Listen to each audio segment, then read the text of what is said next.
کیا کوئی ملک پاسپورٹ کے بغیر بھی رہ سکتا ہے؟ یہی حال اس وقت نیپال کا ہے، جہاں نئی پاسپورٹ بکلیٹس کی سنگین قلت نے بیرون ملک روزگار کی تلاش میں نکلنے والے شہریوں کے لیے بڑے مسائل پیدا کر دیے ہیں۔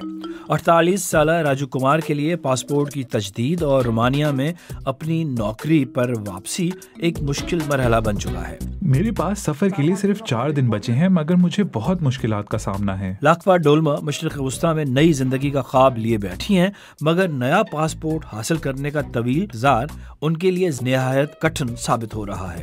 یہاں سے پاسپورٹ بنانا کو لگی، میں صبح سے بغیر کھائے پیے یہاں کھڑی ہوں۔ میں جگہ چھن جانے کے ڈر سے باہر جا کر کچھ بھی نہیں کھا سکتی۔ یہ مسئلہ اس وقت شروع ہوا جب نیپالی پاسپورٹ کی تیاری کے طریقہ کار میں رکاوٹیں آئیں۔ اگرچہ ایک سیکیورٹی پرنٹنگ سینٹر قائم ہے، لیکن وہ ابھی پوری صلاحیت سے کام نہیں کر رہا۔ اسی وجہ سے نیپال اپنے بائیو میٹرک پاسپورٹ خود تیار کرنے کے بجائے بیرون ملک کمپنیوں سے خریدتا ہے۔ فرانس کی کمپنی کے ساتھ پرانا معاہدہ ختم ہو چکا ہے۔ پاسپورٹ محکمے میں پاسپورٹ بکلیٹس کا ذخیرہ کم ہو رہا ہے۔ اس وقت ہمارے پاس تقریباً 1,80,000 بکلیٹس ہیں۔ روزانہ کی ڈیمانڈ 4,000 ہے۔ میں ابھی تک پاسپورٹ اپلائی کرنے کی سلاٹ نہیں لے سکا، حالانکہ میں دوبارہ 12,000 روپے دینے کو تیار ہوں۔ یہاں مینجمنٹ میں مسئلہ ہے۔ میرا خیال ہے کہ کمی کے باعث روزانہ صرف 1,000 سلاٹس دی جا رہی ہیں۔